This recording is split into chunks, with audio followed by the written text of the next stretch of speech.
to believe God. Trying to watch the words on my mouth. Gotta stay on the route. Troubles come and go.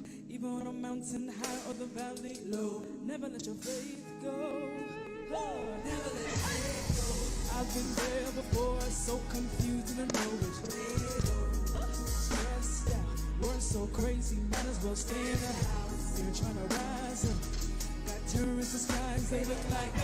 But we know who we trust. What? We gon' be alright.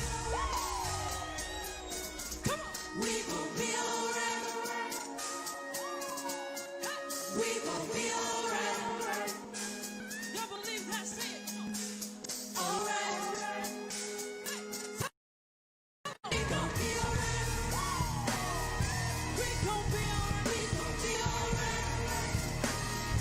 We gon' be alright. We gon' be alright. Come on, tell 'em. Alright. In these fast days, evil times will come and it's here today. Look at all the hate, senseless crime and murder. Human trafficking, racism, police brutality, bullying, rage, trying to mistake. Let your kingdom come, let your will be done. Let your glory rise, let your sun shine. Through the dark clouds, even the storm and the rain, we will shout. All right. 'Cause we know after the night, hey, we gon' be alright. We gon' be alright. We gon' be alright. We gon' be alright. We gon' be alright. Hey, don't you worry about it. Oh, no. Don't lose no sleep over it. Oh, no. I believe and receive every word that you promised me. We gon' be alright. Hey, say we gon' be alright. We gon' be alright. Say we gon' be alright. We gon' be alright. Hey, don't worry about it. Oh, no. Don't lose no sleep over it. Oh, no. I believe and receive every word. Come on, listen up. We gon' be alright. Say we gon' be alright. We gon' be alright. Say we gon' be alright. We gon' be alright. Don't worry about it. Oh, no. Hey, don't worry about it. Oh, no. I believe and receive every word that you promised me. We gon' be alright. Hey, say we gon' be alright. We gon' be alright. We gon' be alright. We gon' be alright. The battle isn't yours. It belongs to the Lord. Say we gon' be alright. It's gonna be alright. It's gonna be alright now. It's gonna be alright. It's gonna be alright.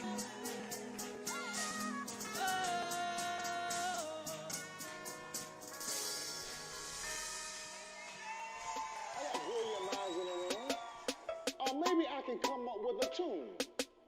Church what? Church who? That's it. Church what? Church who? Church you. Church what? Church who?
We, the members of the Libertarian Party, challenge the cult of the omnipotent state and defend the rights of the individual. We hold that all individuals have the right to exercise sole dominion over their own lives and have the right to live in whatever manner they choose, so long as they do not forcibly interfere with the equal rights of others to live in whatever manner they choose. Governments throughout history have regularly operated on the opposite principle, that the state has the right to dispose of the lives of individuals and the fruits of their labor. Even within the United States, all political parties other than our own grant to government the right to regulate the lives of individuals and seize the fruits of their labor without their consent. We, on the contrary, deny the right of any government to do these things and hold that where governments exist, they must not violate the rights of any individual, namely, 1, the right to life. Accordingly, we support the prohibition of the initiation of physical force against others. 2, the right to liberty of speech and action. Accordingly, we oppose all attempts by government to abridge the freedom of speech and press, as well as government censorship in any form. And 3, the right to property. Accordingly, we oppose all government interference with private property, such as confiscation, nationalization, and eminent domain, and support the prohibition of robbery, trespass, fraud, and misrepresentation. Since governments, when instituted, must not violate individual rights, we oppose all interference by government in the areas of voluntary and contractual relations among individuals. People should not be forced to sacrifice their lives and property for the benefit of others. They should be left free by government to deal with one another as free traders, and the resultant economic system, the only one compatible with the protection of individual rights, is the free market.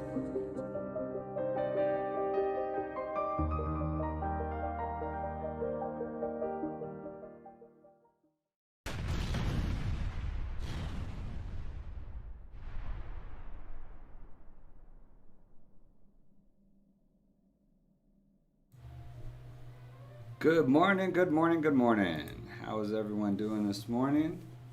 Cheers. I hope you have your coffee, or good afternoon, or good evening, wherever you're at. I got my coffee. I'm here with the world famous Dvolvy. Live interview with them. He just released another cut. On. Yesterday? Yesterday you had that video got released?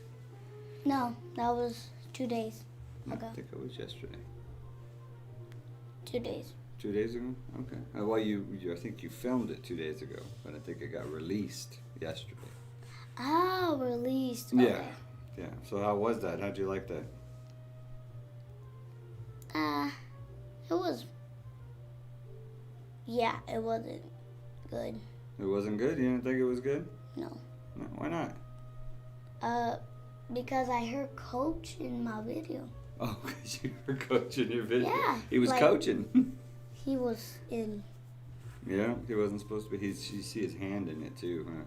No, I haven't seen his hand. I only heard him talk. Well, you see his hand at some point too. And then my voice came a little down on one of Oh yeah, one part of it came I'm down. like, what the? This is not like. Oh. Everybody loved it though. Yeah, starting a little late, Bruno's. I was looking for topics, and then my computer. I actually tried to stream earlier, and it came up with this error and said there was not enough video data or something to stream. I actually had to restart my computer and everything to get it to start streaming. It was weird. Weird. Yep, it was weird. Super. So what did you think about the topic that you guys were talking about in your video? It was good. It was a good topic. I think so.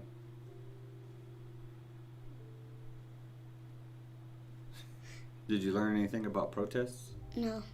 No? You still No. don't know what protests are? No. Oh, I thought you were going to protest your teacher. Blah. You're not going to protest your teacher? I'm not. No, thank you. I was only from my video. So do you like going to school online on the computer, or do you like going to school in person? In person. In person? Yeah. Why? Because it's with all my friends. I can't play with friends in the screen. That's true. That is true. You can't play with friends on the screen.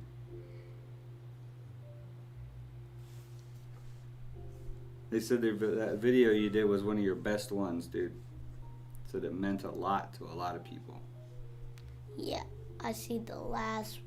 Mm-hmm. It meant a lot to me. Yikes. Because some people make a lot of judgments just on how some people look. It's pretty weird, huh? Weird. Yeah. Weird. Grown-ups, right? These are grown-ups. We're supposed to be the smart ones, huh? Smart. Yeah, grown-ups are supposed to be the smart ones, right? Right? No, not that much. Not that much. So sometimes I think we can learn some stuff from kids, huh? I think you taught some people some stuff yesterday with your video. No, Gabriel taught me something. Remember? What did You Gabriel said- teach you? I don't know. But you said that. I don't know what he teach me, but you know, because you said Oh, that. no, I said you could learn some things from your brother. He's little. Well, yeah, but he's very helpful, though. Helpful. Oh, yeah. Yeah. Like clean up the toy room more than me. Yep. I cleaned up the toy room a little more than him because I brought the extension cord and go potty and all that. Mm-hmm. Yeah. So- Trying to avoid the work, huh? Yeah. You should probably help your brother out, though, since you helped make the mess. And Gabriel went off 2 times. I only ran off 1 time. So I cleaned up the one thing on his side and 2 things actually. Well, that's good. Did you guys leave your fort up? Yes, my mom said to get everything outside your fort, Oh, okay. not inside. So you didn't put a bunch of junk inside your fort, did you? No. Okay. So, Michelle Garcia said her boys learned a lot from your video. And Chaos is asking, what will the next one be about? What's your next video going to be about? Do you don't know? What would you like to do some videos about? About the corona killing people. The corona killing people? And say that, I don't know. So what do you know about the corona? That it kills people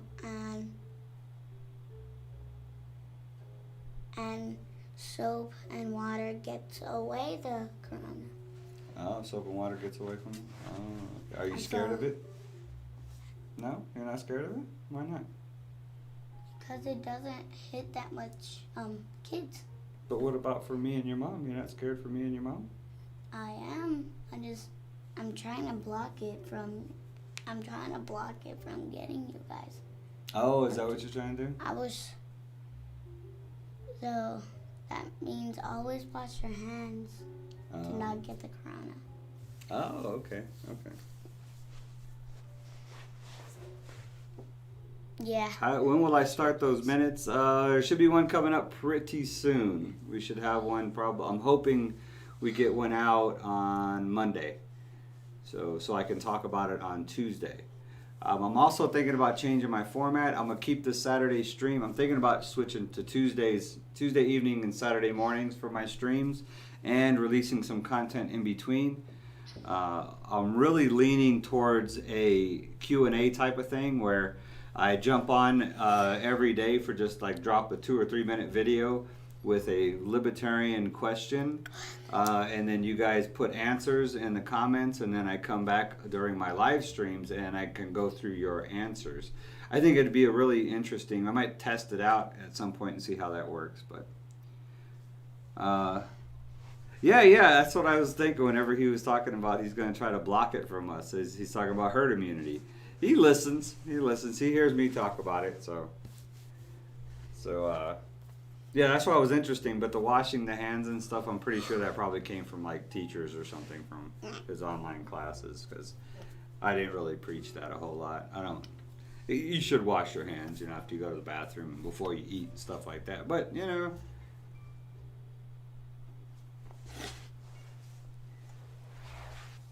so you want to do a video on the corona, huh? Oh, we have that one video. Yeah. The little 13-second video of you doing it. That one's good. We could add that in there. You could do a Dvolvy on the corona, and we could add that little 13-minute video in there. Yeah. 13-minute. I think 13 seconds is 13 seconds. It's like a really short. Yeah. So, what do you like to do for fun? For fun? Yeah. Play with my friends. Play with your friends? Yeah, I understand that. Dvolvy 2050. I want you to run for president. Do you know who our president is right now? Dr. Lynch, my teacher said it. Not my summer school, Mm-hmm. I forgot. You forgot who Yeah, your president is? She told me in a class. I couldn't remember. I was on when we were our last day of school. Our last day of school before the corona started. Oh, okay. But you don't remember who it is? No. Oh, Dragon Slow said he's a big fan. Big fan of Dvolvy. You got fans. You got awesome fans, right? That's what I told in my video. I'm here to make friends and awesome fans. I've told Evolve to upload. Why did my lighting keep changing? That's weird. I've told Evolve to upload. He's not listening to me. So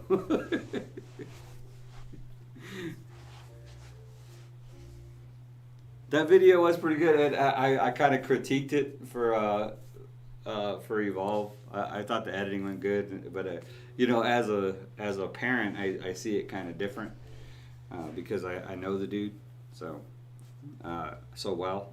But That's why I wanted to do the little interview thing so people could get to know you better. And then I have my little brother. He wants to make a channel. Yeah, he wants to do G Liberty, right?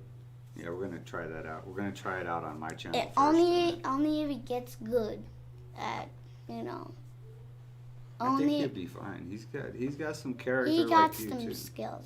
He's got some skills. Yeah, he got some skills. Yeah. So what's going on in the news? Do you know anything about what's going on in the news? That some police has shot this man, remember, at church. They shot a man at church? No. At all over the news, the police just shot someone. Oh, the police killed someone. Yeah, killed Yeah, someone. they didn't shoot him, but yeah. Yep, that's all over the news. And then I think her name's Jay. His brother is a police officer. Jade, yes, Jade from church. Jay Yeah. or Jade? Jade. Uh, Jade. Yeah, her brother is a police officer in Kansas City, Missouri. Sheesh. Yeah, so yes, he's a police officer. I remember that. Yeah, so you were listening in church on Wednesday, huh? My church did a little roundtable discussion about everything that's going on. They had a 9-year-old I think a 13. biracial girl. They had a Hispanic, 18-year-old Hispanic boy, 18-year-old African-American boy, and a 30-something white woman in the little panel discussion, asking just like the different views and stuff about how And a pastor. how everything feels about it. And a pastor. And our pastor, yes, and our pastor, of course.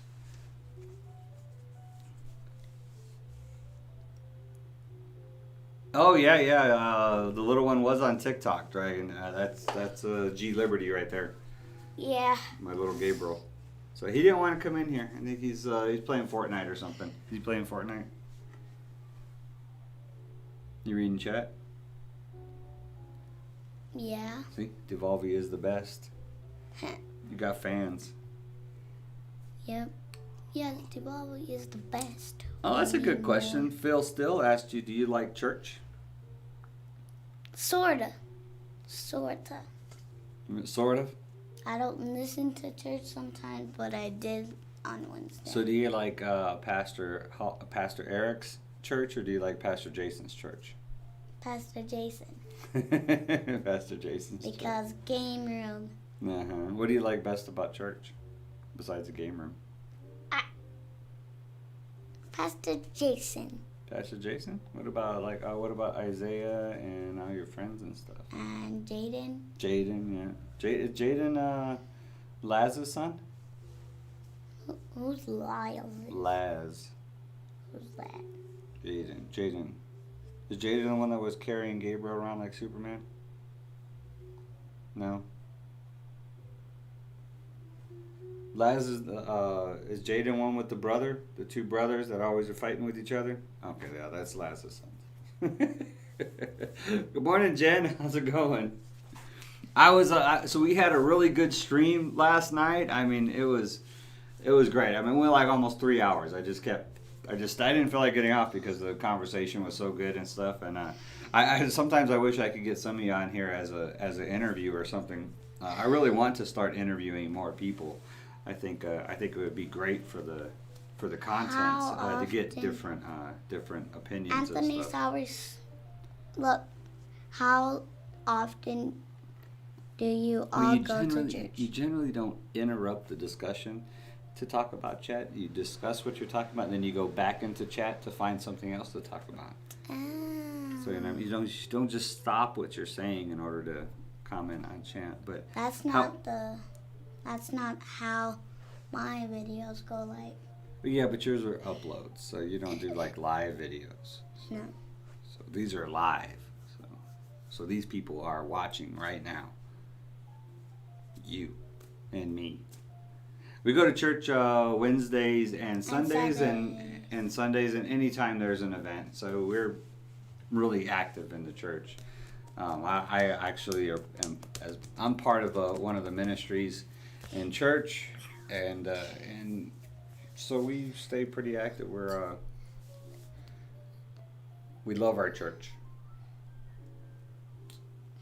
You love your church, and your pastor. Yeah. Pastor Eric. Pastor Jason. Pastor Jason. Little Eric. No, he's not little. He's a teenager. He's not little. He's bigger than me now. So yeah, it was really good discussion about defunding police. General consensus came out that I don't know. I would have to. I'm curious to see how it looks, how it will work. I'm for anything that is about getting government out, because I think anytime the government, just every time I've looked at things, it always looks like when the government gets involved, inefficiency, incompetence, and corruption just follows. I think it has a lot to do with the fact that government doesn't use their own money, they're using our money. So you'll be much more frivolous with somebody else's money than you are your own, especially when it seems like it's coming out of nowhere, right? They don't realize that the money is actually coming from us. So, oh yeah, my pen, you see my pen? Pin. So yeah, so I was really interested in seeing, and I did a lot of research. All the links to all the research that I did are on last night's video, and it was pretty extensive, and it will definitely, if you watch the videos and read the articles that I posted, it will definitely make you think. I'll give you that much about the possibility of privatizing the police force and using arbitration instead of. And I think a lot of things, man, aren't even. I mean, even some crimes are just really unnecessarily. People being thrown in jail unnecessarily. You know, there was one. I think I retweeted it. It is old computer. No, this is just this is my separate monitor. I'm looking at tweets now. Yeah, I'm not all that high speed on Spider-Man. What in the world? That's not what I was looking for. Oh, there he is. So this guy, I don't know if you guys heard about this one. Watch the cables and stuff, dude. I see I don't him. know what Spike's got going on here, but does he really tweet that much? Brace yourselves. Oh, he was live. Okay.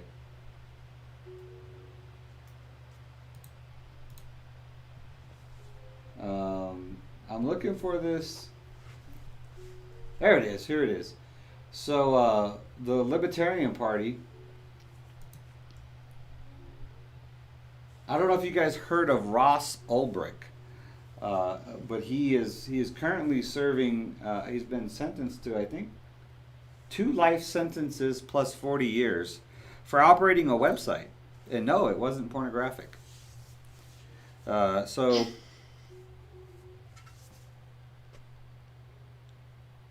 when will you put out a minute? You should do something on this hate and racism. It's coming. Like I said, I think we're going to do one on Monday. We're going to shoot one tomorrow, and then so it should be out Monday. I'm hoping to have it out by Tuesday evening's stream at least, so we can talk about it. So, but yeah, it should be. I don't know what is going on with the lights, man. I know. It's just flashing. Yeah, the camera is just. My think camera is going wacko. I had to adjust the settings in it earlier. I don't know why it's. Maybe it's your. See, then your head's all flaky and stuff too. Both of us, we're all messed up. That is weird. So yeah, I'm hoping that thing comes out. Let's mess with the chroma key a little bit. No. Oh, look all blurry again. Why does this thing keep resetting? Okay, so now we're not nearly as blurry.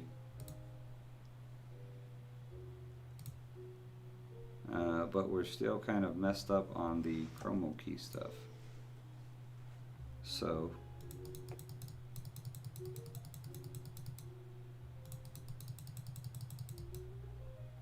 I think I'm making it worse. Yeah, that's making it worse.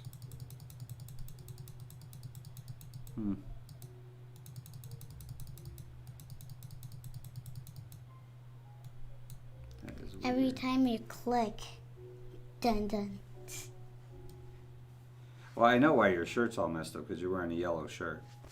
I think that's better. That looks better. Okay. I'm Okay. gonna wear my shirt. There we go. Phil still said church is great. Our church is awesome.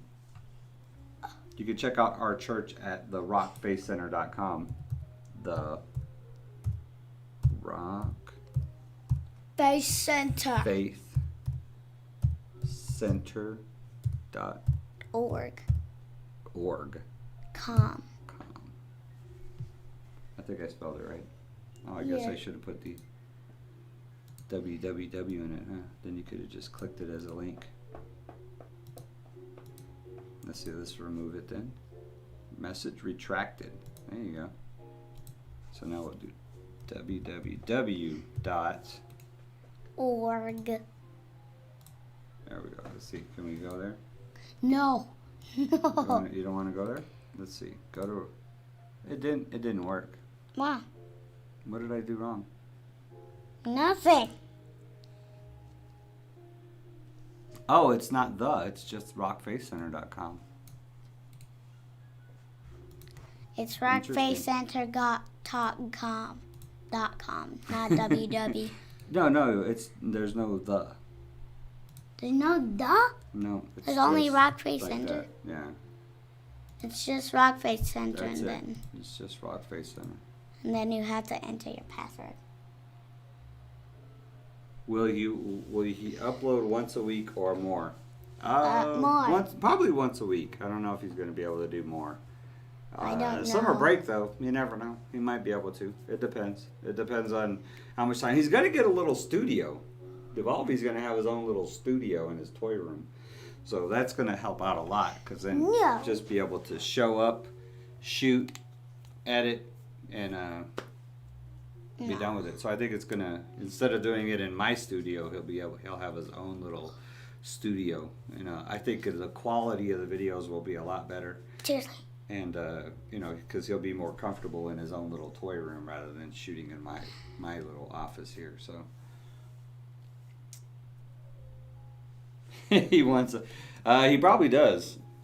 So he's hoping that it evolves into something where eventually we want him to It's take still it flashing. over.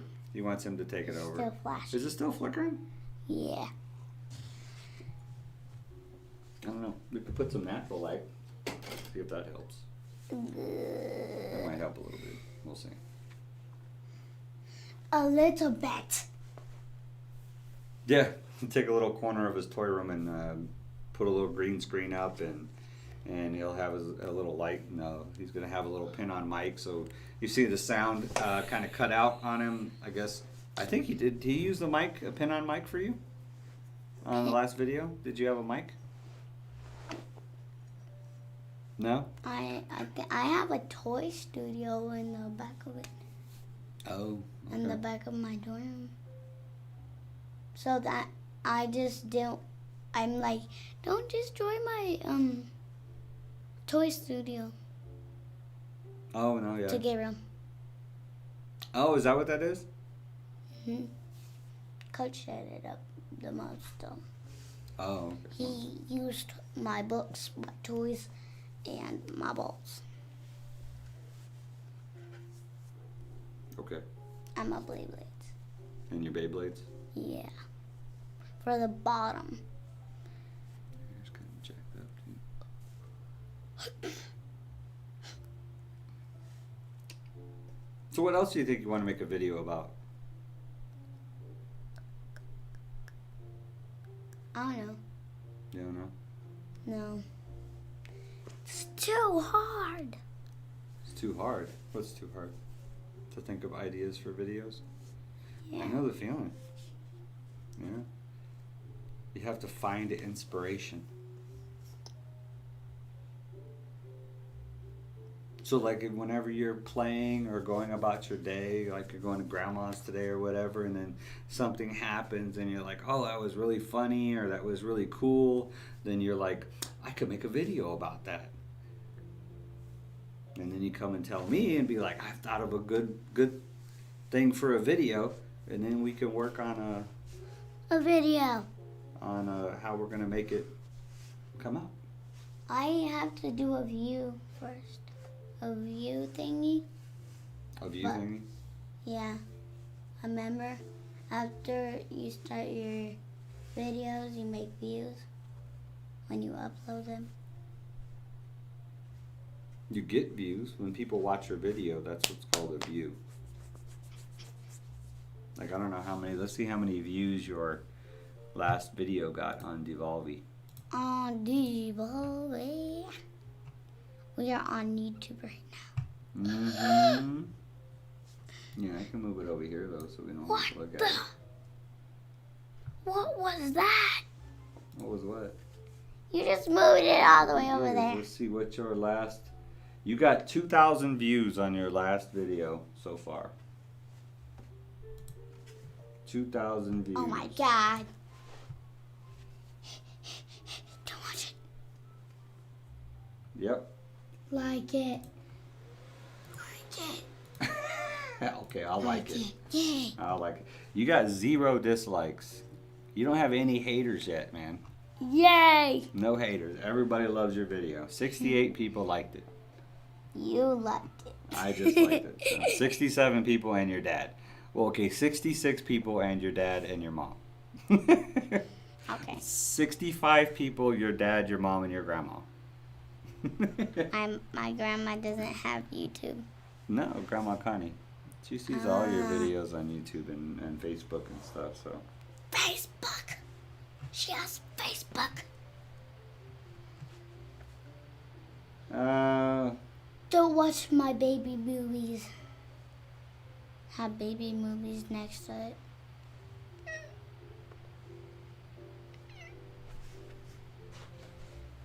He says if you have ideals for funny skits, please let me know. I'm so down. But you can't comment because it's a kids channel. So, but you can email me at my email address up here. if you do have any ideas for some stuff that maybe Dvolvy can cover on his channel, or even my channel, if you have some ideas for Libertarian Minutes or something. Darth Yoda, what is up, man? Where you been? Where you been, man? Whoa, it's Dave.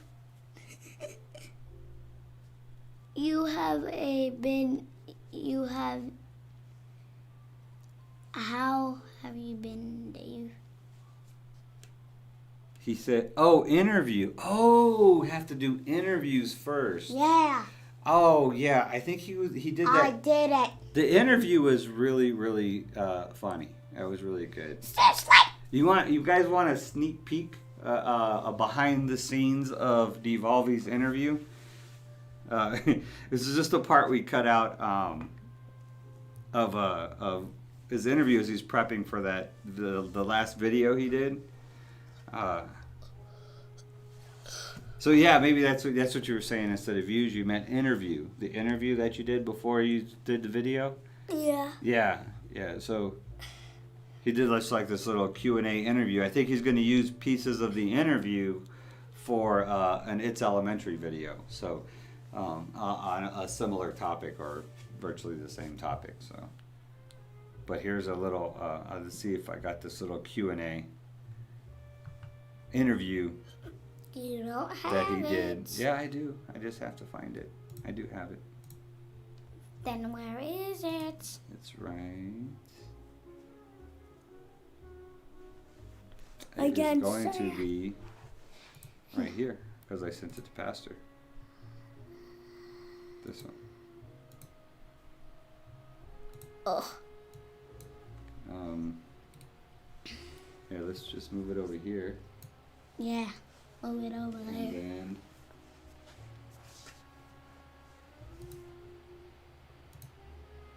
I want to hear it.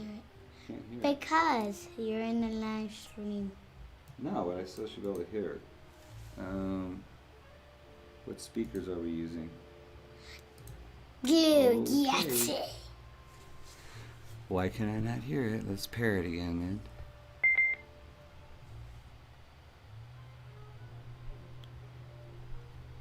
What was that noise?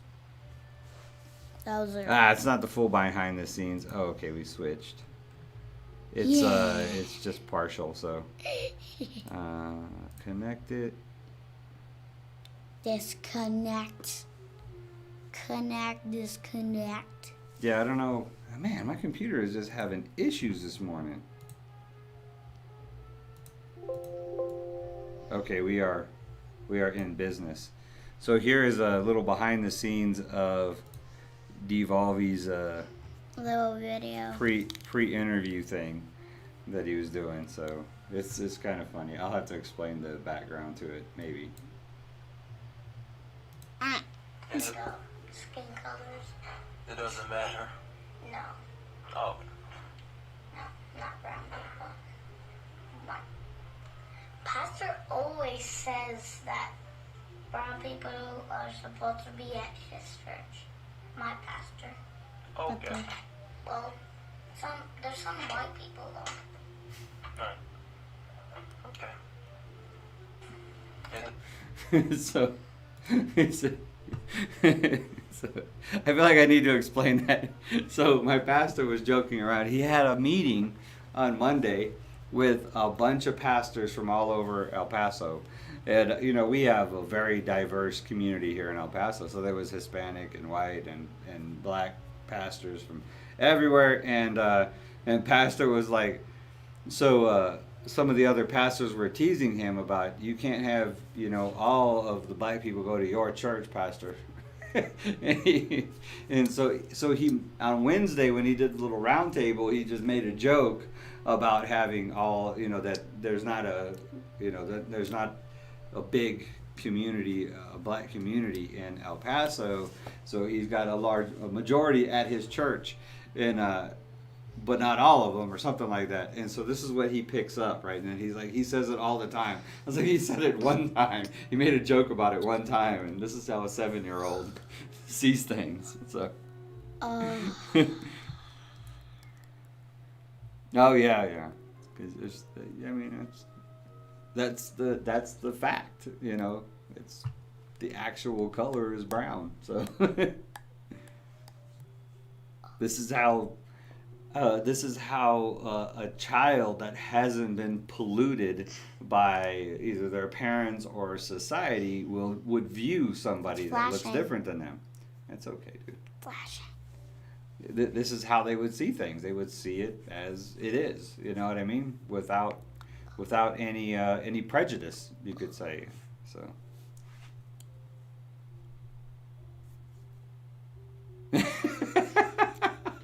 You gotta tell him, man. Get on his Twitter. He watches Twitter, so I mean that's why well, that's not why I got on Twitter. I got on Twitter because the Texas Libertarian Party said I should have a Twitter. So. A Twitter? Yeah, Twitter. I got Twitter. I know. But where is it? You just deleted it. No, I just covered it up. Covered it up. That's not Twitter. Oh, I like this this post. I posted on my Tear down this moment to slavery. This monument to slavery. So yeah. So this is a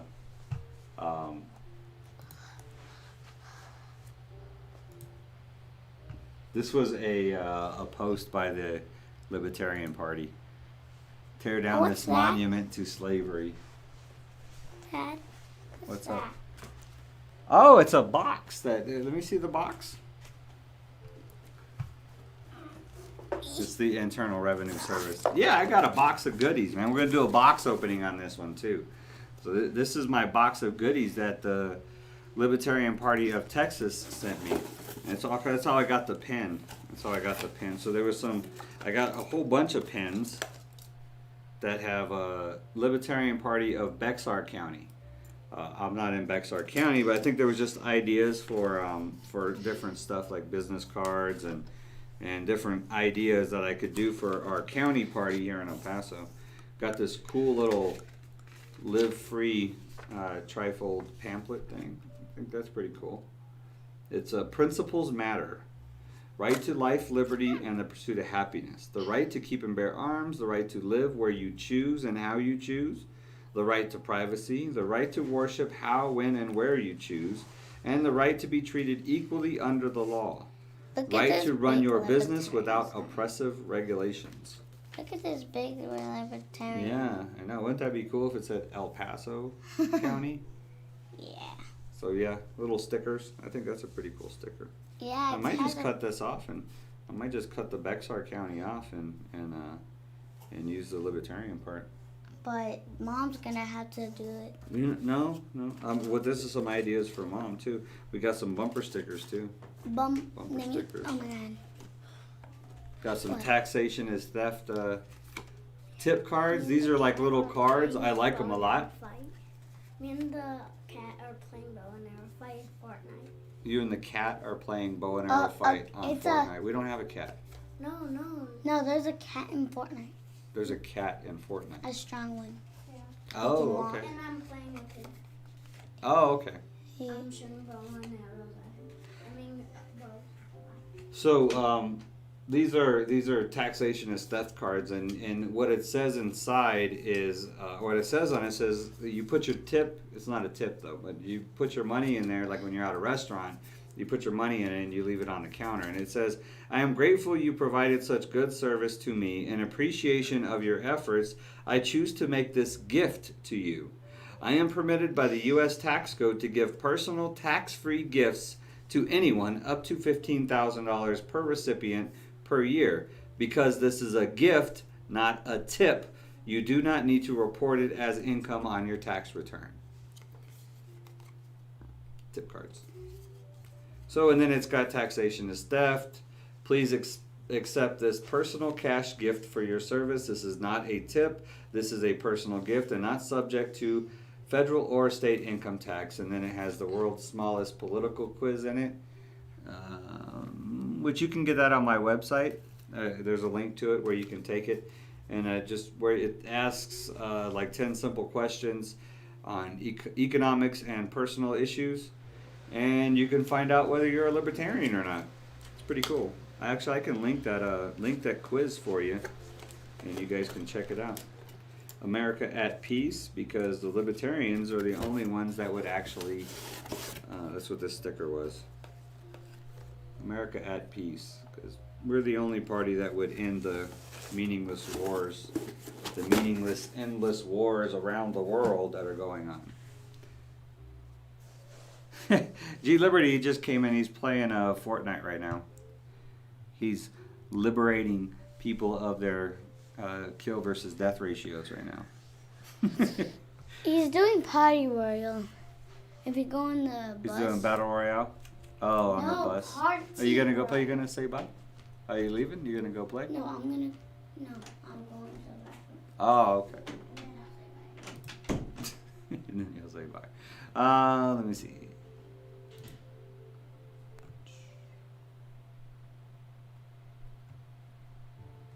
I have way too much stuff going on. Really?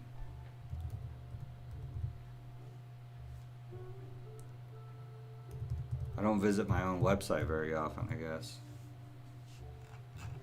So yeah, this is at the very bottom of my website, but here is the world's smallest political quiz at the Advocate. It's also at the same place the Advocates is, where you can buy those tip cards, and they're real. I think it's $10 for like 50 of them or something like that.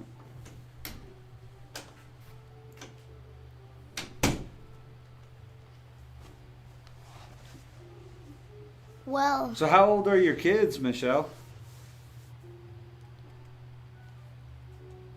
What makes a good student versus what makes a good son? That's a good question. What do you think makes a good son? I don't know. Like, I'm the dad, you're the son. So what makes a good son? Well, you have to figure that out. I guess so. Guess I'll have to figure that out. Let's see. Shop.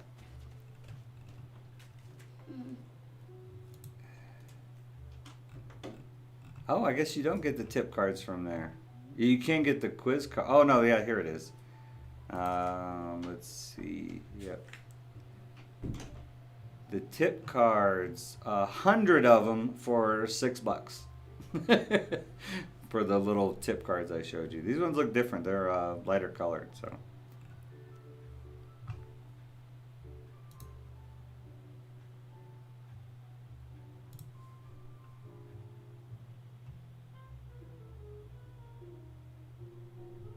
Shoulder song.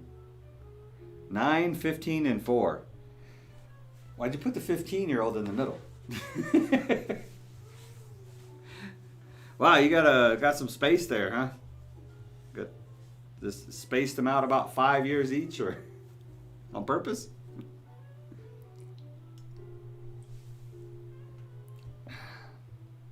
Mine are 16 months apart. Well, I have a 24-year-old too. So it's like 24, 7, and 6.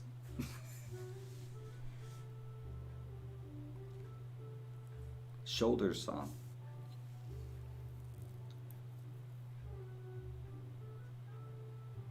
Oh, yeah, okay.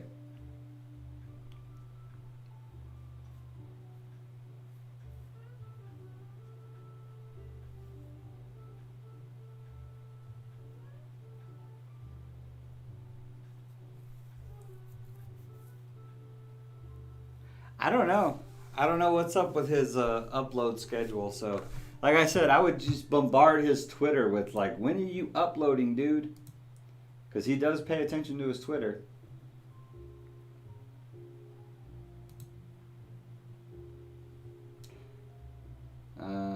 So it's funny. My wife actually shared the video and she got some shares off of her share. But nobody commented on Dvolvy's video on my wife's Facebook channel, so I thought that was kind of weird. Like, okay.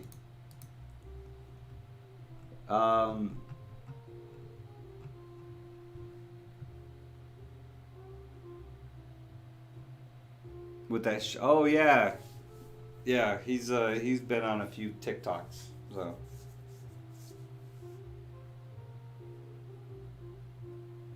10 things church can teach you. Huh. That could be interesting. That could be interesting.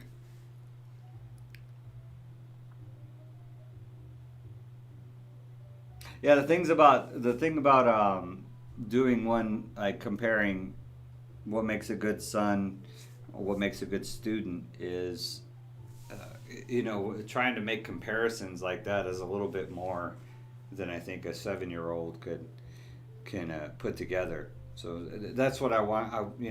That's what I was telling Evolve is that, we need to, subjects like that, like the video yesterday, I think was real great because you get to see a subject that's polluted by adults through the eyes of a child, and it really makes you realize that, certain things we should have never forgotten.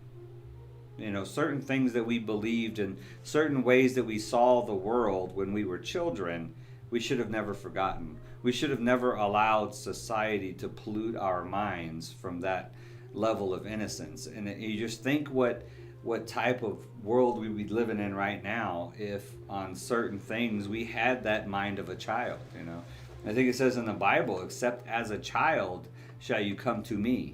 You know what I mean? You have to be a child in order to come to God. Like when you come to God, you should be as a child with that level of innocence and need. But seeing the world through the eyes of a child is quite amazing, and something that you know, I think we messed up at some point as, you know, we grow older. So I seen Steve Harvey do it with a 6-year-old and a 10-year-old. Oh, well, Steve Harvey has skills. And was it a girl or a boy? Because there's a big difference between a 6-year-old girl and a 6-year-old boy. I can tell you that. When it comes to like maturity level and stuff like that. Good morning, Yukla Hoopla. So, our presidential candidate, Jo Jorgensen, she wrote a letter to, and our vice presidential candidate, Spike Cohen, they wrote a letter to President Trump asking him to release Ross Ulbricht. I don't know if you've seen this story, so I am going to share this with you all. Because knowledge is power, so. 2 boys, huh? Yes, humility is a big thing. I don't think Dvolvy's coming back. I think that was it for him. He's back on Fortnite with his brother. What was I gonna do? So this is Ross Ulbricht. If you haven't heard his story, this guy is serving 2 life sentences plus 40 years for creating a website. I'll try to. Why is it cutting off my head? I'm gonna have to adjust that. Oh wow. Okay. Nope. I wanted to resize it. There we go. It's a little bit better. Well, if I scoot. Hold on. Let me move this since he's not coming back. All right. So now I can just scoot over here. I don't want to make it too small. So yeah, he's serving 2 life sentences for creating a website. So I was like, what in the world is this? So this is what it was called, Silk Road Anonymous Marketplace. So you could sell anything. Designed to be free market, secure, anonymous marketplace. It used Bitcoin for payment and utilized a system called Tor, which allowed buyers and sellers to access anonymously and without any trace.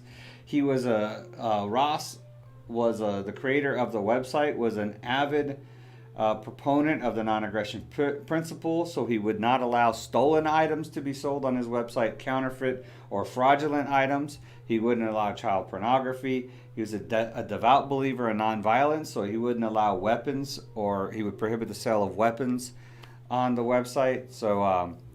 So he censored his own website for his own beliefs, and wouldn't allow transactions like that to take place. So what did he sell? He sold drugs. But you could see some of the stuff that he was selling on Bitcoin. This is a screenshot. So intoxicants, tobacco, apparel, biomedic, all the stuff over here on the left-hand side of the screen. You can see this is the stuff that he sold.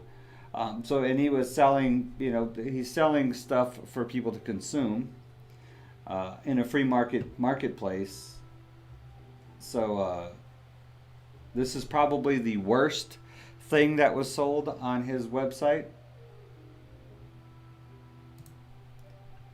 So he's serving 2 consecutive life sentences plus 40 years for operating this website. For just operating it. I mean, he wasn't selling this stuff. He was just operating it. He was not convicted for selling, buying, or being in proximity of any of the items that were sold on Silk Road, illegal or legal. Rather, he was convicted for what others did on the site. So he was punished for what other people did on his website.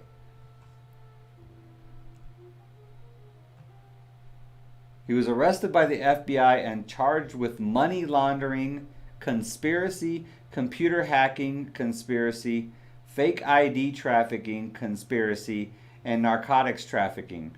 Ross did not launder money, hack computers, or sell illegal items himself and was never accused of it. So I encourage you to look into this. The statement that, how do I get to the statement now? How do I get back to the statement? Okay, so the statement that they wrote to the president: we are the 2020 presidential and vice presidential candidates for the Libertarian Party. We add our names to the many who wish to see Ross Ulbricht released as soon as possible, given the exceptionally harsh, unjustified sentence in this case. Commutation to time served would be long-awaited outcome celebrated by libertarians across the country. The 2018 National Libertarian Party Convention proudly and unanimously voted on a resolution to request that you grant Ross Ulbricht clemency. Our party members have long recognized the injustice of Ross Ulbricht's over-prosecution and unfair punishment. Nearly 300,000 individuals have signed Ross Ulbricht's online clemency petition addressed to you. Ross Ulbricht was a young entrepreneur who shared our values and of individual liberty and personal choice. That he was given a sentence of death in prison for a free market website has deeply shaken and disheartened many of us. Not only is a double life sentence plus 40 years for non-violent charges shocking to any reasonable person, but there is also a long list of questionable issues pertaining to Ross Ulbricht's investigation and trial. We hope you will be persuaded to correct the complete miscarriage of justice this case represents. The health of our justice system depends on the unflinching truth that all prosecutions and sentencing are conducted in a just and even-handed manner. We and the Libertarian Party count on you to take the appropriate course of action and free Ross Ulbricht. And this is to President Trump. So I want to share that story with you because it's just another thing that mainstream media doesn't cover. Because they don't benefit from Bitcoin, probably. So, what do you think about the protest against George Floyd? They are now saying he was a womanizer. Oh, okay. They say JFK was a womanizer too. Who else was? It was like some of the. Oh, Audie Murphy. Audie Murphy was a womanizer. He was a big time womanizer and alcoholic. He was also one of the.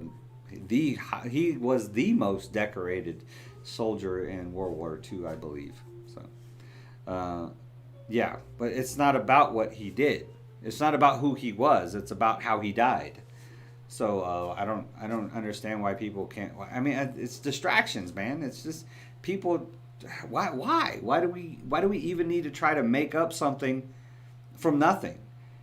It doesn't matter who he was. He did not deserve to die. In that way, especially. No matter whether he was a womanizer, a drug dealer, whatever, a pimp, or whatever they're accusing him of being, it doesn't matter. He did not deserve to die. None of those things would equal the death penalty. They just wouldn't. There's numerous people who have been considered criminals for acting. A lot of the crimes that they're saying, I mean, womanizing is not a crime. It's not against the law to, be a bad example of the male race or the male sex, I mean. So that's not against the law. It's not against the law to be a womanizer. I mean, if you somehow were fraudulent to another person, then that's against the law, and you could be accused and convicted of fraud, but it still is not equal. You're still not going to be sentenced to the death penalty. And definitely not by public execution. You know what I mean? Public execution with knee to neck, casually murdered in front of, women and children and, the community at large by a person who's sworn to protect you. That's none of those things equal that sentence. So the purpose of the tributes and the lifting up the name of George Floyd, I would say, the purpose of that is to continue to bring attention to the injustice that was not only inflicted upon him, but inflicted upon so many other, not even just African Americans, but just so many other people by a a brutally abusive authority that has gotten to the point where it's completely out of control because of police unions and qualified immunity. There's a list of things that is listed. The libertarians have listed. I'll find them for you. But I mean, it's just all these things. It was a tweet I just saw this morning. I just had this list of things that need to be ended. Why is it so hard to, once you go off of Twitter, I'm not even following that many people, but there's just millions of things. It's mostly ads, it looks like. Like PS5 is not that big of a deal for me.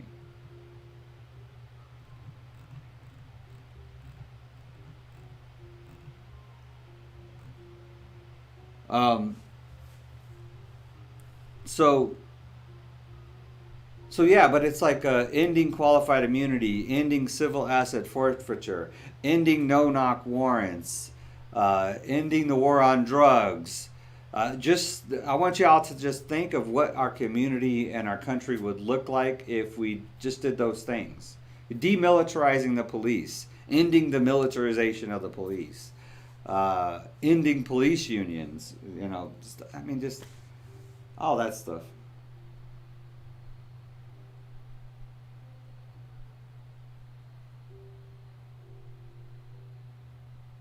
Oh my God. Okay.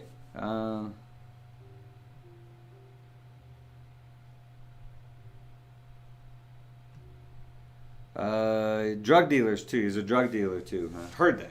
I don't know. I didn't look at his rap. I haven't seen his rap sheet, but I still think it's all irrelevant. He still did not deserve to die that way, and that's what we're talking about. We're not talking about the life either. We're not celebrating him for his accomplishments as a drug dealer. We are focusing and paying tribute to the way the man died. He did not deserve to die that way. I don't care how much of a womanizer or drug dealer or whatever he was. He didn't deserve to die that way. The war on drugs is killing more people than the drug dealers are. That's the thing, is the fact that drugs are illegal actually causes more deaths than the drugs. It's a fact. Like overdoses of drugs kills like 750 people of illicit drugs or illegal drugs, not counting opioids and stuff prescribed by your doctor. And that's the other thing. People overdose and die from prescription drugs at a higher rate than they do illegal drugs. And if you could eliminate the overdoses if it was legalized anyways, because then it could be actually regulated, and it would be safer because the people selling it would want to keep you wouldn't have to regulate it because it would regulate itself. If you didn't offer a particularly safe brand of the drug, then people would not buy it from you and you would go out of business, and then they would buy from the people who would give them the safe version.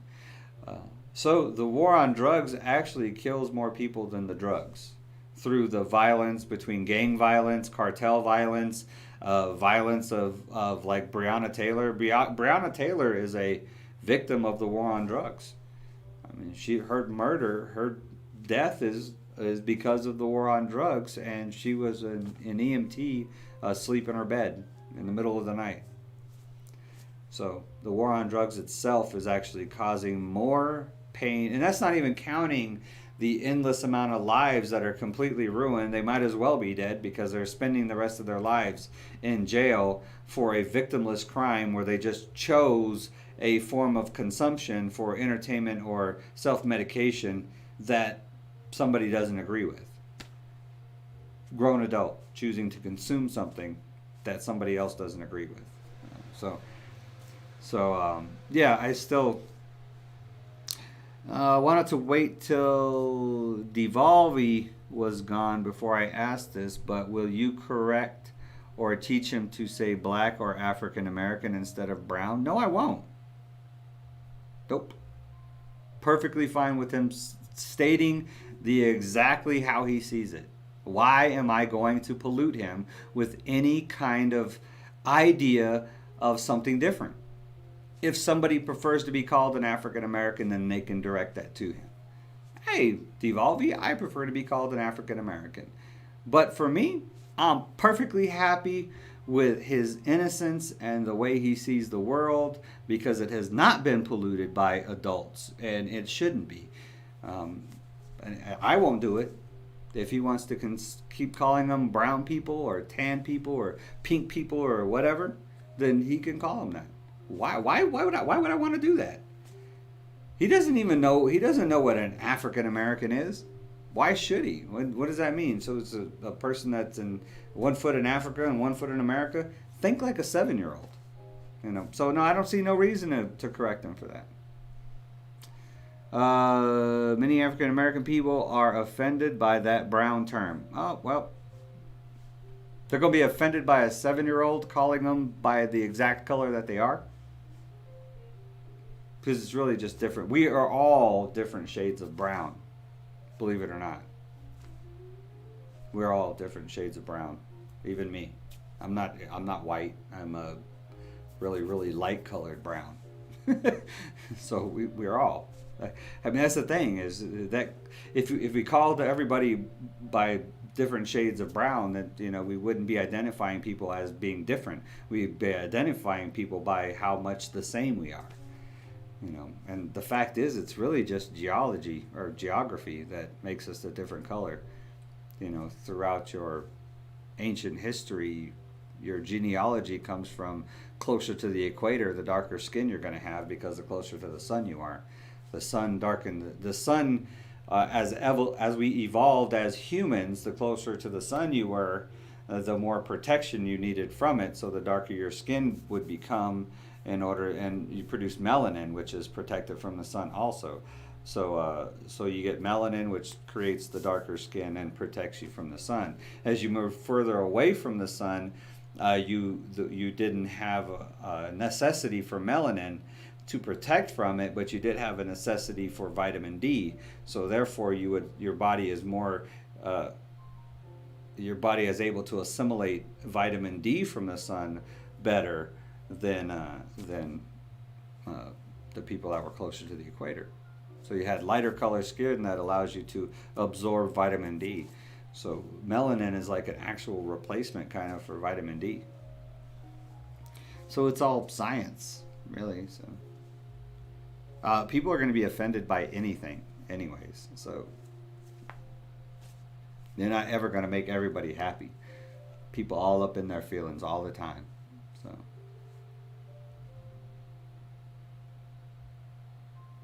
you know what? I tell you what, if my pastor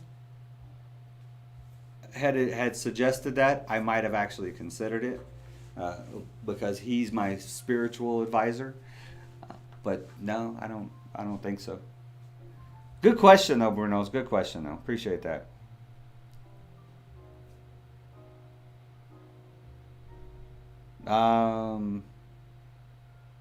My husband is black and he said, yes, that is offensive. Brown people. I didn't even know that he was offended by that term till now. Why is it offensive? If he's there with you, ask him why he thinks it's offensive. I'm curious.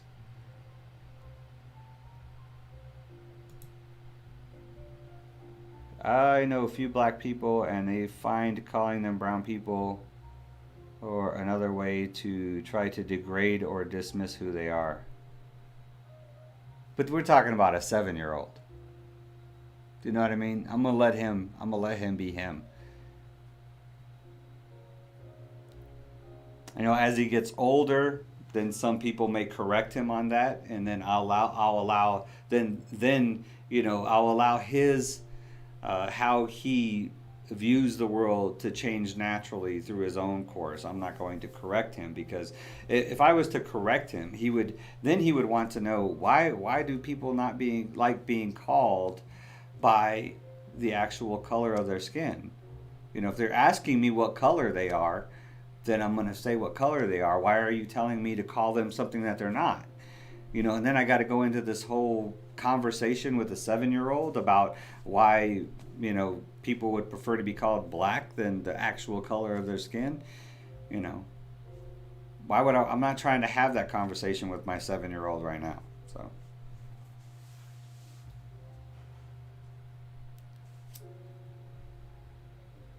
Yes, I know a few black people, and they find calling them brown people or other try to degrade or dismiss who they are. Yeah, that's true. And brother, his life he lived has nothing to do with the changes that need to be made.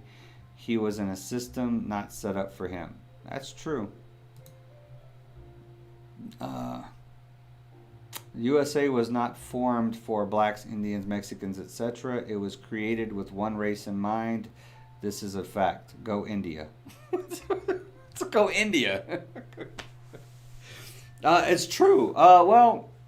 I mean, yeah. I wouldn't. It wasn't. It was meant for free people.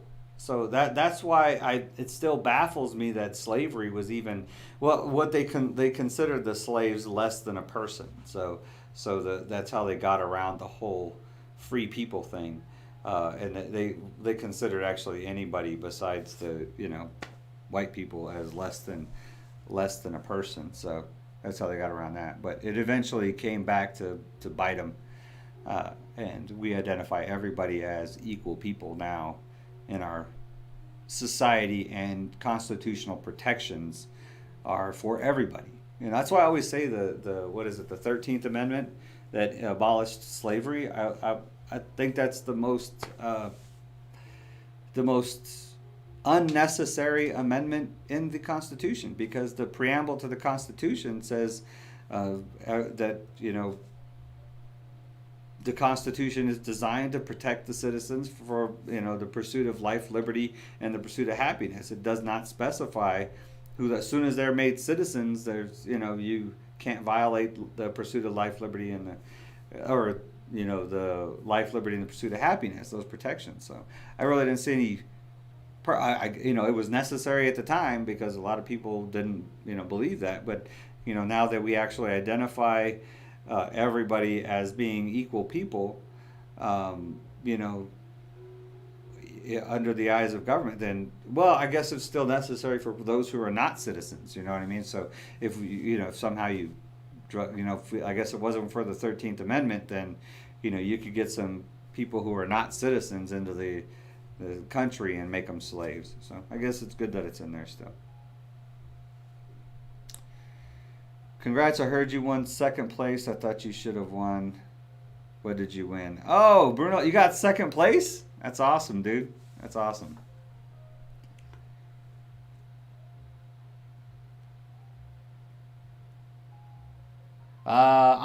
Dave, you're not really being understanding and seeing it both sides. If African Americans feel a certain way about being called brown people, then respect that and don't do it.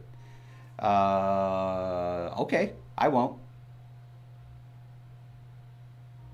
I have personally have never heard of anybody saying that I found that offensive. So until now, it's the first time I've ever heard anybody saying that a child calling them a brown person would be offensive to them. Or degrading. You could be degraded by a 7-year-old. That's interesting, especially when it's totally out of innocence. So yeah, I don't. That's my point. And offending somebody is completely individual. So, some people might be offended by calling them African Americans. I'm American. I'm not African. I'm from America. I was born here. Some people might be offended by being called black. I'm not black. I'm brown. Why you call me black for? Some people be offended by calling them a human. Who knows? But everybody's going to be offended by something. So I'm just saying, justify to me why I should have that conversation with my 7-year-old and try to explain to him why everybody can be offended by something, and that he should make sure that they fill out a 20-page questionnaire so that he can ensure that his speech is correct whenever he's addressing any individual person. So it's much better if we're just open and kind with each other. And if you don't like being called something, then why don't you just tell me your name and I'll just call you by your name.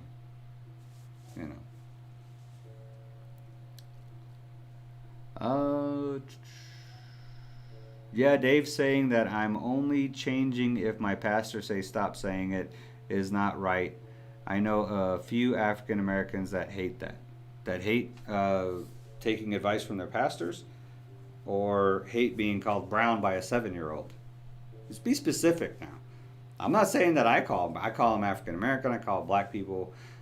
So I don't like saying colored people, because I think that just takes me back to, the civil rights days and stuff. And I picture those signs that no colored allowed and stuff for like the water fountains and bathrooms and stuff. So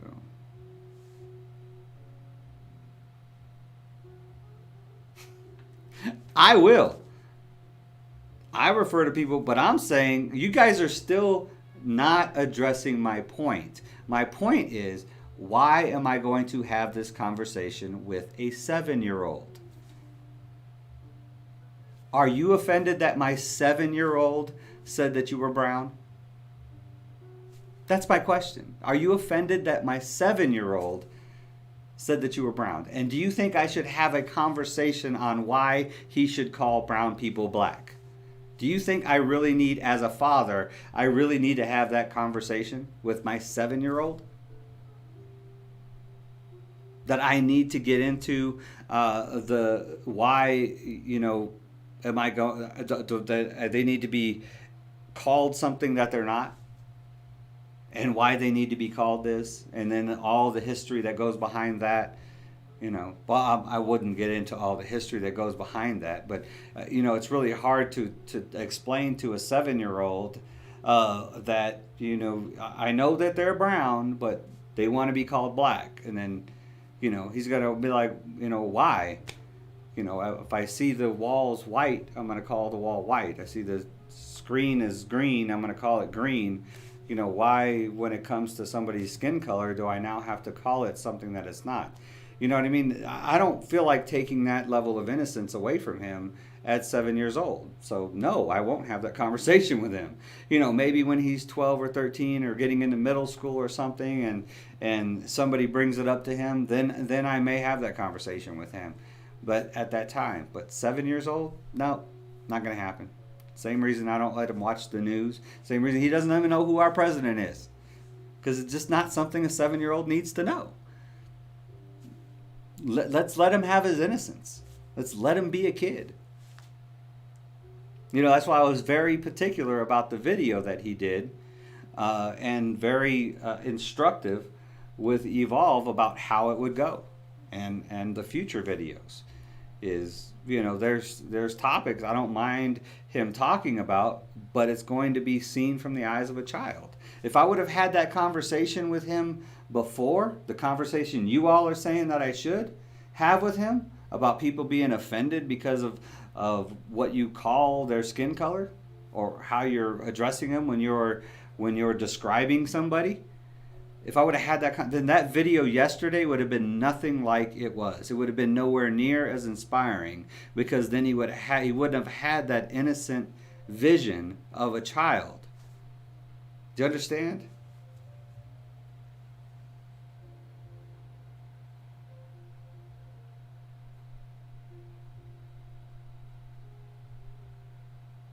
I have not seen one person, his YouTube video has got no dislikes. I have not seen one person that was offended by Dvolvy saying brown people.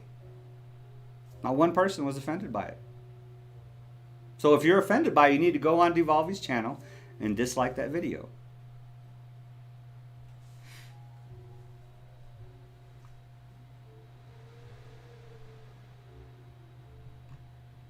Second place, Bruno's. I gotta go see who the first place person was. So that was on Twitter, right? I need to go look and see what the first place video was.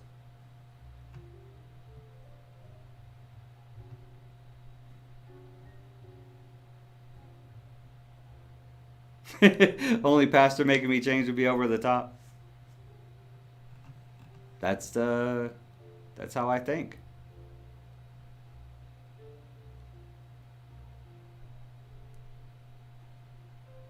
Learning the different races is not taking the innocence. Yeah, it is. Why?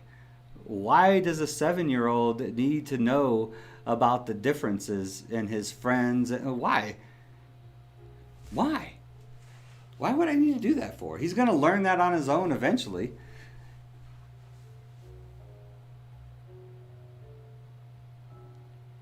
the video was great, but that has nothing to do with the offense. So you liked the video, but were offended by it. I'm trying to figure this out here.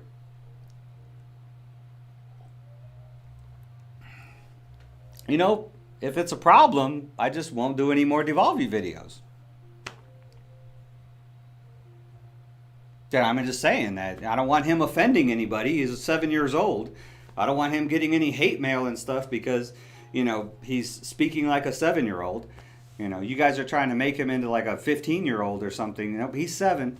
He's just 7, and he's just speaking how he sees things through a 7-year-old's eyes. And I thought that was the beauty of the video, was seeing how a child sees the world. You know, I guess I was wrong. I guess, you know, I should have polluted him with the adult ideas of race and color and offensive, you know, what's offensive and what's not offensive. And, you know, I guess I should have, you know, taught him those racist ideals, you know, at a younger age. So, you know, he would have not been so seeing things through the eyes of a child as he does now. You know. Is that what you think I should have done? I'm just curious. You should talk to Evolve. Oh, I should talk to Evolve on this?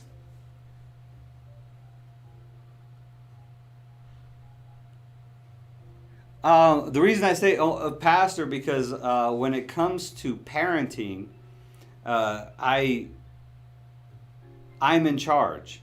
And the only person I would really respect advice from would be from my pastor, because my pastor is my spiritual advisor, and anything that he tells me would be of God. It would be of Scripture. So, you know, everything he says would be of that level. So, and that's really, so, you know, my parenting, the only thing above that level is spiritual, is from God. So that's why my pastor would be the one I would listen to when it came to something like that. I would consider it. But yeah, I'm not going to take parenting advice from my YouTube audience.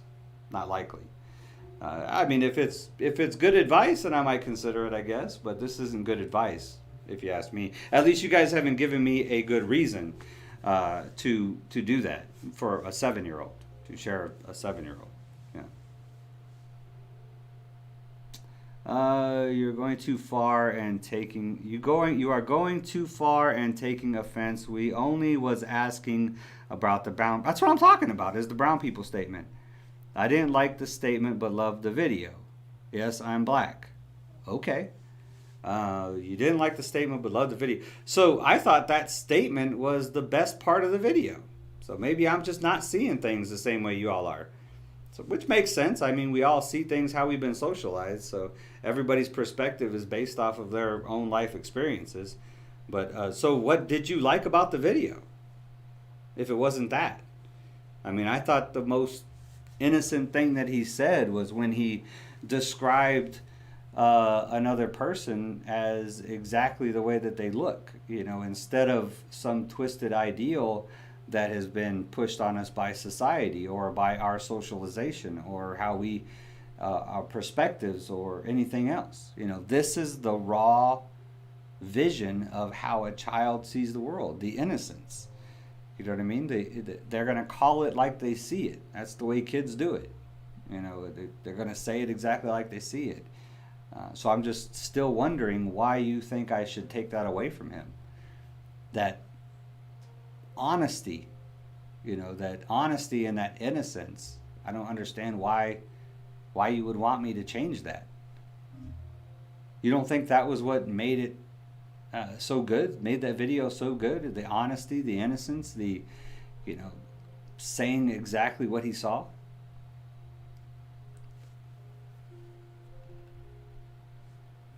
I'm just curious.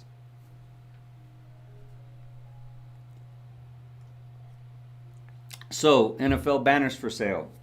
You were actually offended by a 7-year-old saying brown people.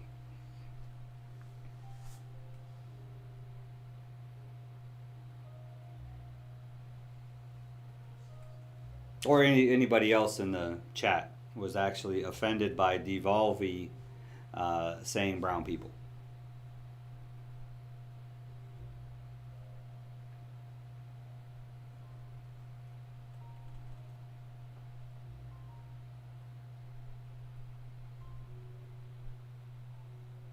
whether your black people are offended or not is clear.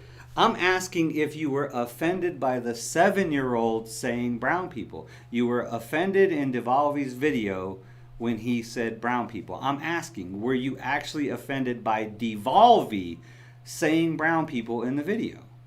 Did that offend you? Do you think that I should take that piece of the video out? That I should bleep it out where he says brown people in the video? Do you think I should edit that? I mean, do you think that was offensive when Dvolvy said it? Not if other people say it, not anything else, just Dvolvy, a 7-year-old child saying brown people. Is that offensive to you? Just say yes or no. And why?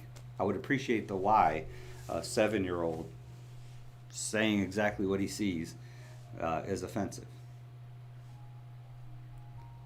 The term is offensive. We love Dvolvy. Stop trying to change the narrative. I'm not trying to change the narrative. I understand that it's offensive, okay? But I'm asking, is it offensive from a 7-year-old? It shouldn't be, because a 7-year-old doesn't know any better. That is the narrative. That's what we've been talking about this whole time. I don't call black people brown people. I don't use that term because I have an idea that it could be offensive to people. And, you know, my adult consciousness or whatever, you know, sees things differently. So, but the whole conversation started talking about Dvolvy. So that was the whole point, was he waited till he left the room to ask about this. That's what Bruno's asked. If you scroll up, he asked about, you know, are you going to talk to him about, you know, brown people, about using that term?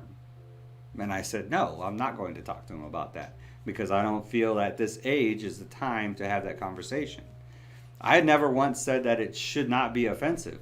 I'm just saying that to a 7-year-old, it is what it is. So like I said, do you think I should edit that video and delete that portion out of the video where he says brown people? Evolve thought it was cute. He thought it was, you know, he thought the same way I do, that it just showed the innocence of a child, how he sees the world. So, and I do care. That's why I'm still having this conversation with you. If I didn't care, I wouldn't be having the conversation. I would have just been like, hey, you know, this has already went off topic. We're not talking libertarian stuff, so I'm just going to get off of here. Peace out. Love y'all. Have a good day. You know, but I'm still talking about it because I do care. I do care what you guys think. And I'm honestly interested in seeing what you guys are going to, you know, what your guys' opinion is, you know, on this topic. So, the term is offensive. We love Dvolvy. Stop trying to change the narrative. I'm not changing the narrative. You're trying to make guilt on us black people for being offended by that, by trying to keep bringing up 7-year-old. That's what I'm doing. I'm trying to guilt. No, I'm not. That's the subject was on the 7-year-old. I nowhere once did I say that it should not be offensive. I'm just saying that I should not have to. See, you guys are making it about the offensive part of being called brown. I'm not talking about that. What I'm talking about is whether I should have this conversation with my 7-year-old. I mean, if Bruno's believed that, then why did you wait till he walked out of the room? You know what I mean? If you think that I should have this conversation with my 7-year-old about race, then, I mean, let's just put it that way then. Do you think I should have a conversation with my 7-year-old about race and how people are offended by race? Do you think that's a conversation I should have at 7 years old? You know, a parent should have with a child at 7 years old. Now, I totally agree that this is probably a conversation, and this is the sad part of our society, extremely sad part of our society, that I think this is a conversation that black parents need to have with their 7-year-olds. You know, unfortunately, you know, I know that's a conversation you all have to have. And that's just how, you know, that's the society we live in. You know, obviously because of reasons of, you know, we still don't view, you know, the adults in the world don't view everybody the same. So, but I just don't feel like that's a thing I need to have with him at this time. I kind of enjoy the fact that he still sees the world through the eyes of a child like that. So Bruno says sorry he brought it up. Oh, sweat, man, it's interesting. And I think that's a key. I think that's the key. This is one of the things. This is one of the problems with our society. Is it's sad, but it's a shame that I understand completely now.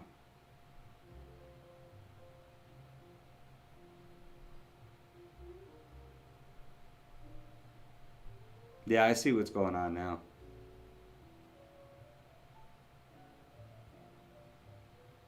Yeah, it's that's it, man. Y'all have to talk to your kids about this stuff.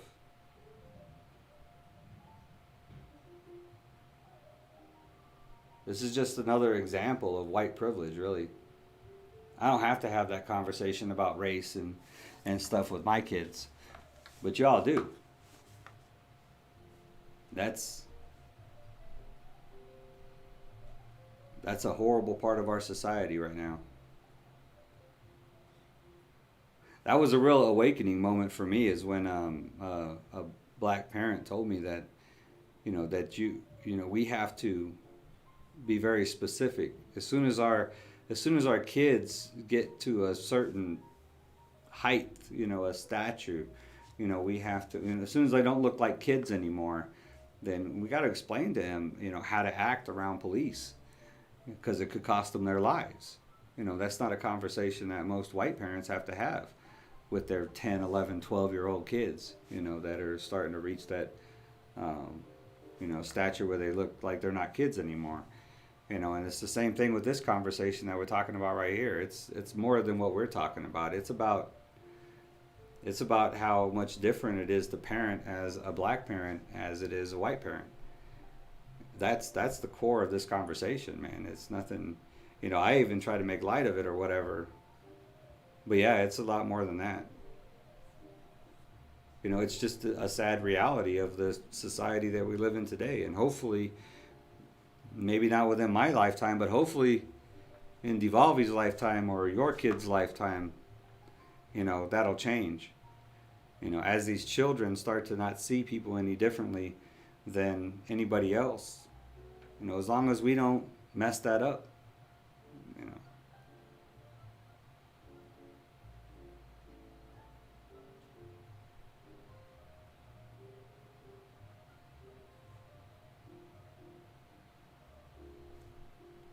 understanding and compassion for the other side, unless a pastor no, that's not what I was saying. I was saying advice from my pastor. Understanding and compassion is a totally different thing. That's already a given. So it's just the advice part as a parent, my parenting advice. So, yes, Dave, you got it. They are so passionate about that because they have to have the conversation about race and standing up for themselves and not letting them call you out your name. Yeah, just, you know what I mean? And that's something in society that's, like I said, that's just another example of white privilege. Like, I'm sitting here just wallowing in my privilege that I don't have to have that conversation with my kid because he's not black. I don't have to have that conversation. And it really, it hurt. I mean, it really choked me up to think that, as enlightened as I like to think that I am sometimes, and then just to realize that, I'm subjected to it just like anybody else that walks around wearing this color skin. I don't have to have that I don't have to have so many conversations with my kids. I don't have to do so many different things. Just the way that we can parent is totally different, and it's really just a sad reality of our society.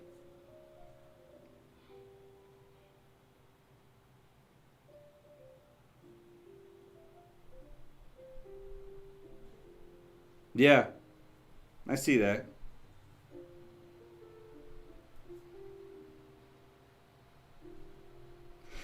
Yeah, and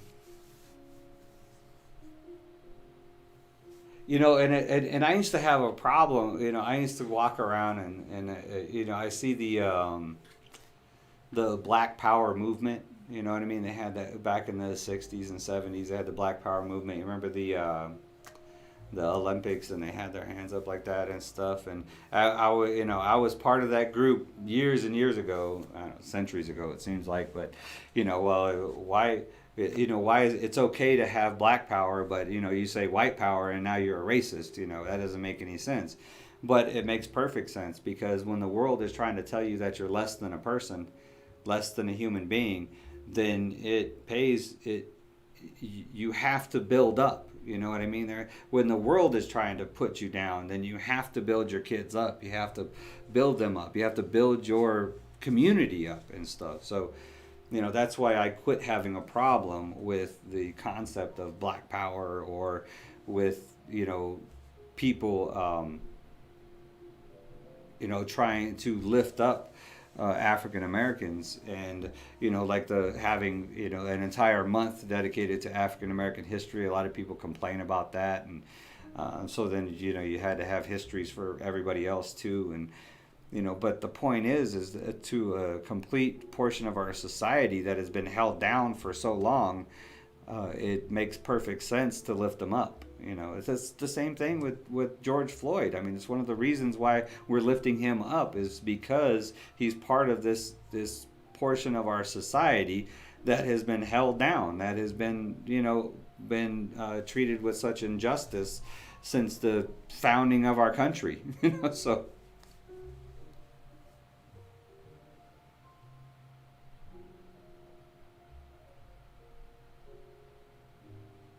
This hurt. My mom had that exact conversation when I was 6. And when I see people just dismiss our argument and telling us to get over it, it makes me mad. They told us, get over slavery, George Floyd being called the N-word, etc. You know, it would help if, oh,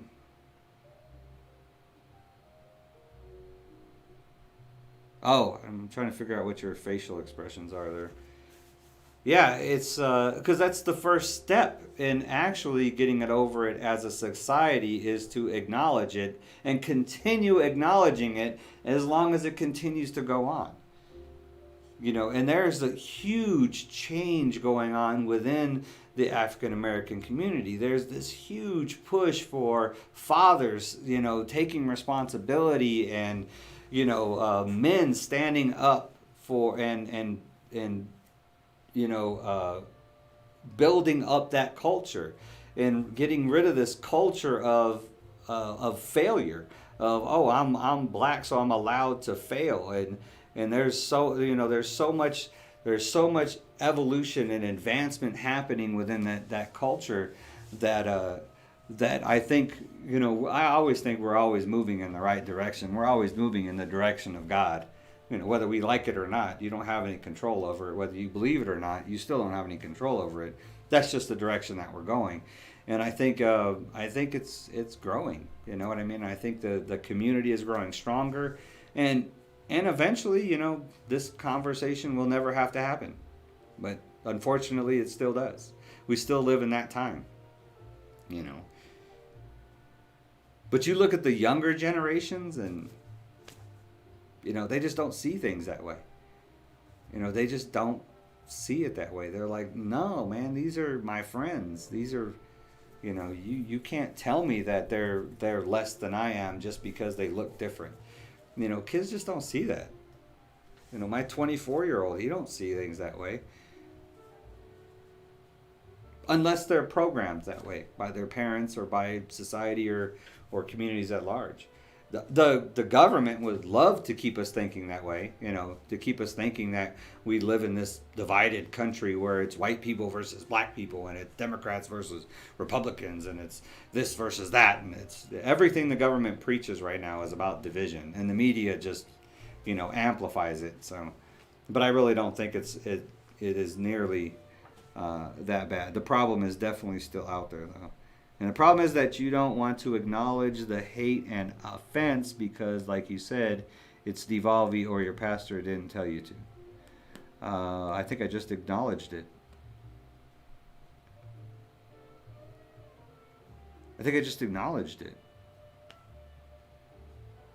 But anyways, I don't understand what you're saying there.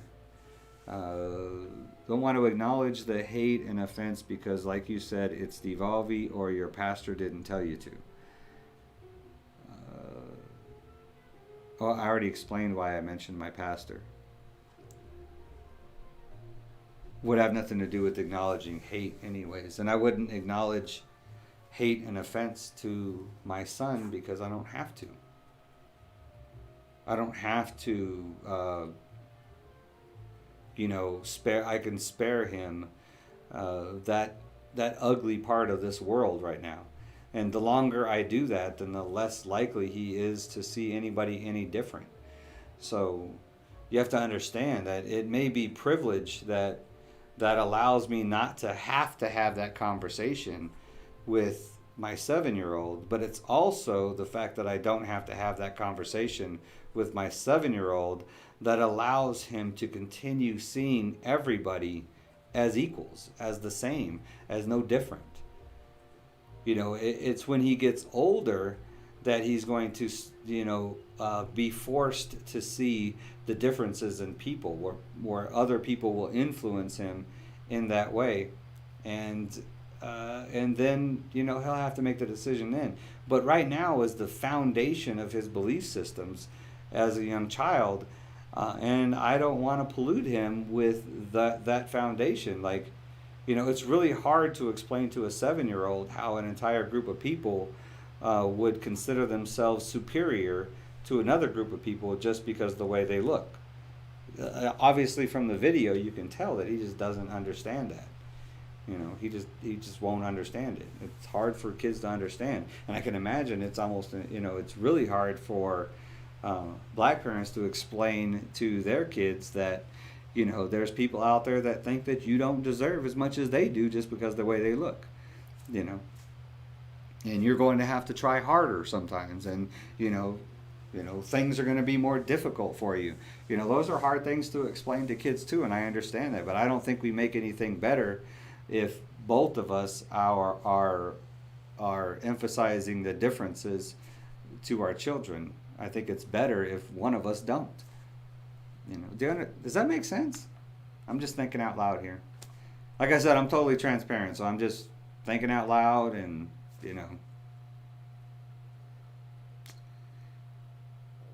God bless everyone, huh?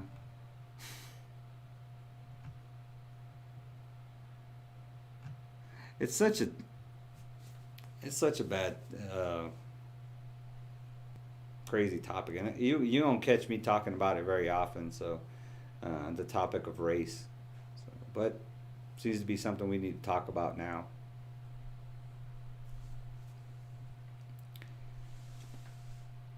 So I don't think you guys still understand my perspective, but sorry about that. Guess I didn't explain it well enough. But I see your perspective. I definitely see where you guys are coming from now, and I appreciate that. I appreciate y'all's honesty, and I appreciate y'all's stories about how you were raised and everything. And I really, I just want you to know that my heart goes out for you. I can't even try to imagine what it feels like to be you. If you're black, I wouldn't even try. I just know that I can have compassion. I can empathize, but I can't change who I am either. And I think all we can do is the best that we can for the generations that we're bringing up behind us. So, and that's all I'm doing. I'm doing what I think is best in order to hopefully raise my sons with the same ideas on race and cultures and appearances as I do, which I embrace them all. I embrace all cultures and all races. I am fascinated by any culture that any new culture that I'm able to come in contact with. You know, I want to try their food. I want to, you know, see how they live. I want to learn how they talk and how they raise their kids. And, you know, I love learning about different cultures and throughout, because it just fascinates me that all of us being human have so many different ways of living. And, you know, a lot of people are afraid of of those differences, you know, that something that's different they're scared of. And I think that that's where a lot of problems start. But I guess, I don't know, maybe it's a lot of my Buddhist teachings that just shows me to embrace the differences in all of us and lift up the similarities. You know what I mean? Like, we all should communicate on the level that we're all just humans. You know, that's how I try to talk to you all, is just one human to another human. I mean, I don't know what any of you look like. You know, well, I do know what Bruno's looks like now because he showed me a video. But, you know, or Lady Shar. I've seen a few of you. But, you know, it's still not going to change the way that I talk to you. So,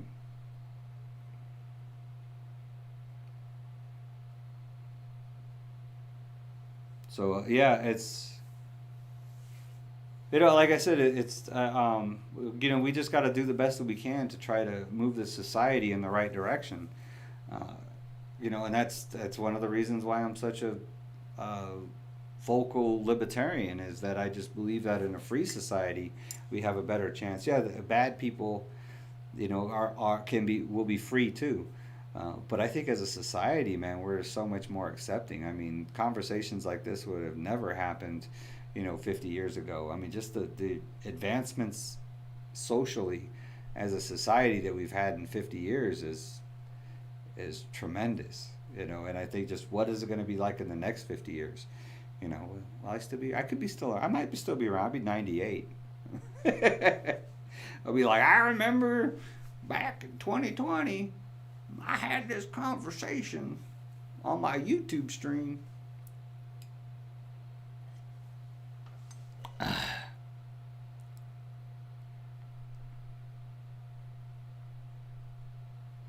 Yeah, I appreciate y'all's comments, though. You know, us Indians are somewhat brown, so black people in our country don't like being compared because of that. And I think, you know, when we refer to brown people in the United States, we're usually referring to Hispanics. So, and like I said, it's all geography, you know. But, you know, we're all brown. We're color-wise. I mean, we're just going off color. But I understand it's a cultural thing. It's a cultural thing, and it's a deep topic. Another reason why I would prefer not to get into that conversation with my kids at this time. It is a conversation that I'll eventually have to have. I know that. I had to have that conversation with my... did I? No, I didn't. My 24-year-old, he's like me. He doesn't see it. You know, he doesn't care. He has the same way I think. You know, he respects everybody until they give him a reason not to. So I mean, I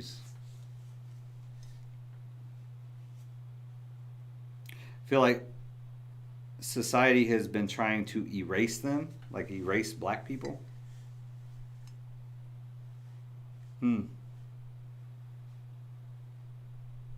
Think so?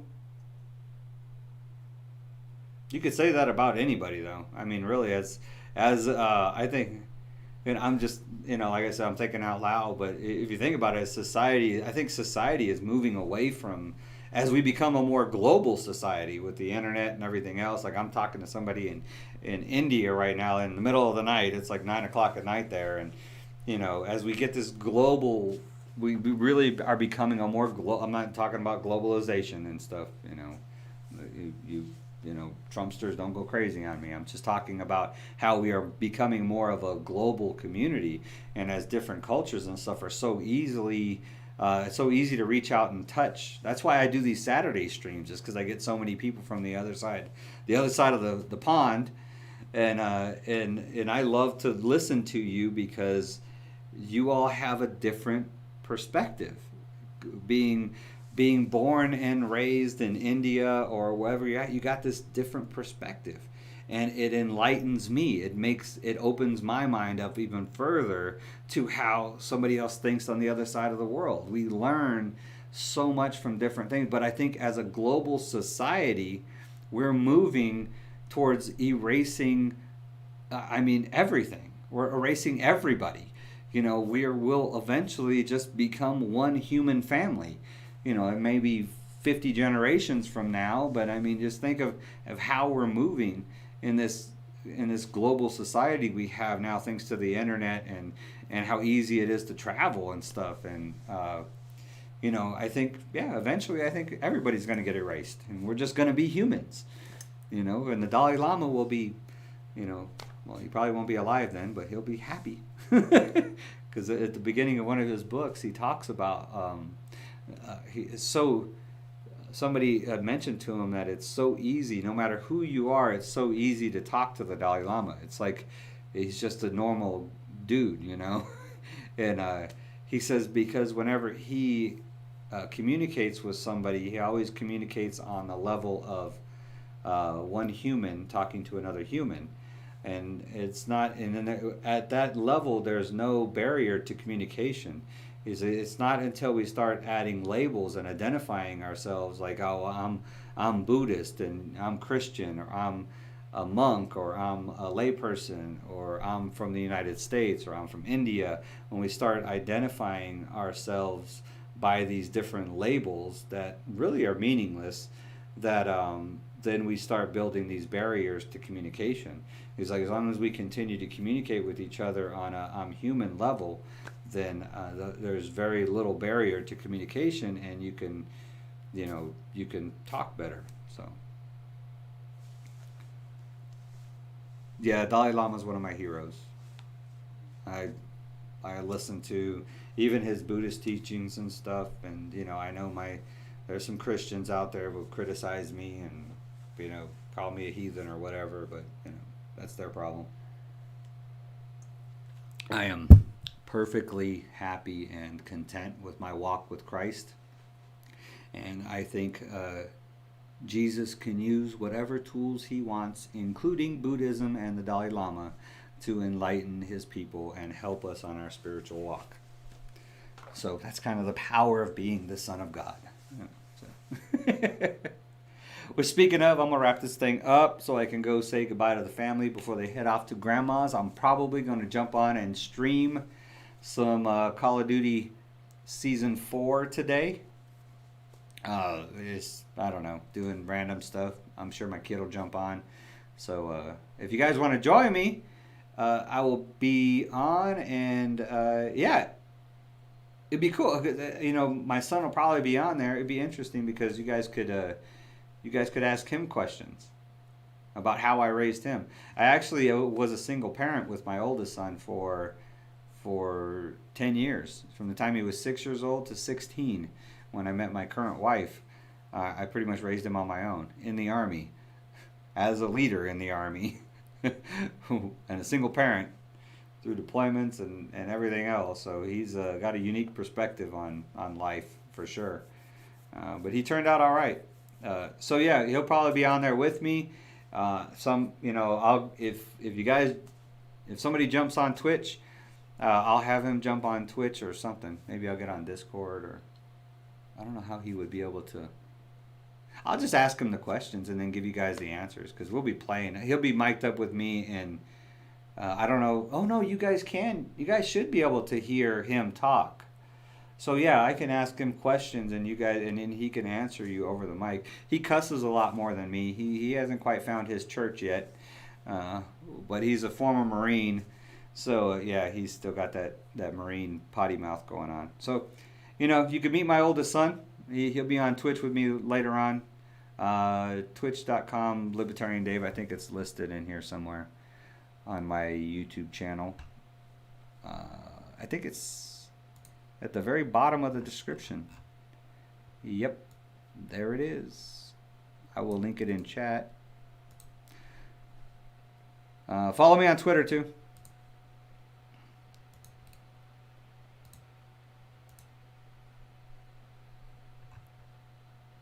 So yeah, it would be great. I appreciate all the great comments. I appreciate the discussion. I hope I didn't offend anybody with my stubbornness, but it's just the way I am. Thank you all so much for another good stream. I didn't know what I was going to talk about this morning.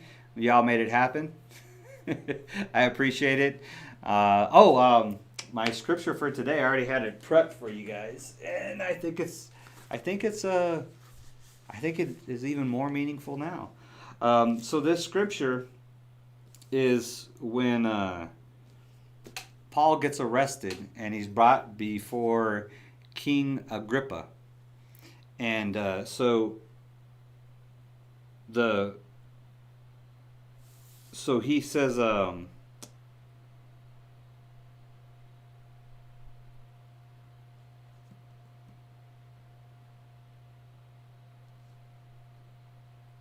So he gets brought before, and then he's asked to testify in front of King Agrippa, right?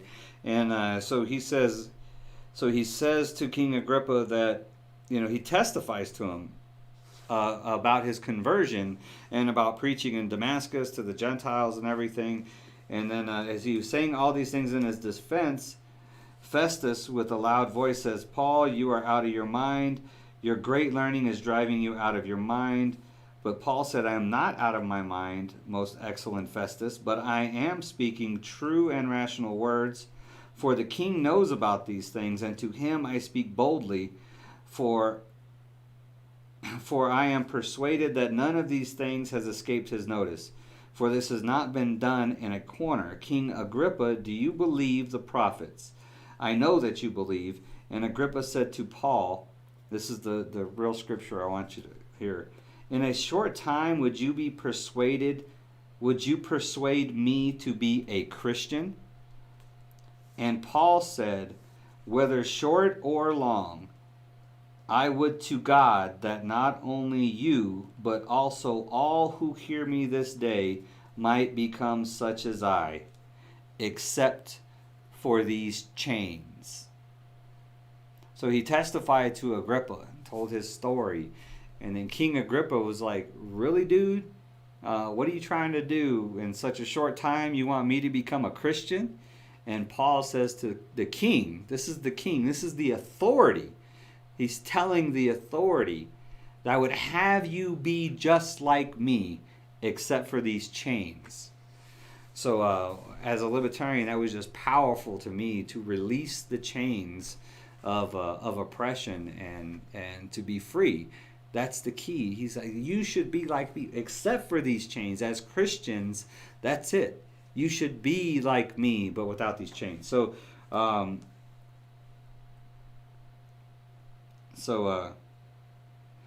then then he says, that he could have been set free. In the next verse, he says, the man is doing nothing to deserve death or imprisonment. The king said to Festus, "This man could have been set free if he had not appealed to Caesar." He had appealed to Caesar, so now he had to go to Rome. Paul, it's all in. This is Acts chapter 26, and it really starts around verse 12. The whole Paul tells of his conversion to King Agrippa and stuff. But then the scripture I actually was 27 through 29. So Acts chapter 26, 27 through 29. So just another one of my favorite scriptures about liberty and freedom and stuff. When Paul I just picture him on his knees, testifying to King Agrippa and then saying, "I would have you, the king, be just like me, except for these chains." It's just powerful. So appreciate y'all. Thank you so much. Again, great stream. Loved it. Good to have you. Yeah, thank you. That's a power. I just, the Bible is full of liberty and freedom and stuff like that, and I think all religions are. I think all religions are. Most religions are about peace and love. Love your neighbor. They all have so many similarities. I found so many parallels between Buddhism and Christianity. It's amazing. I don't know if any of you have heard of Adyashanti. He's an American Buddhist Zen master, Zen Buddhist, whatever they call him. But he actually does. He goes through. He's got a book where he goes through the gospel of Christ through the eyes of a Buddhist, and it's powerful. I highly recommend it.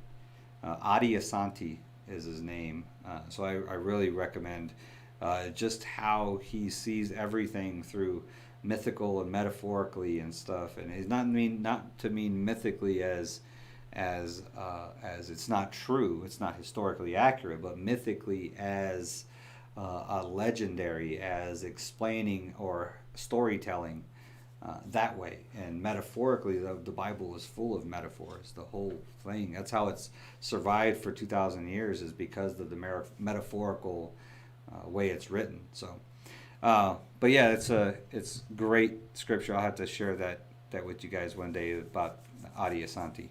So, thank you so much, everybody. I appreciate it. I love you all. God bless you all. Be safe out there. Love your neighbor. And KIP, keep it positive.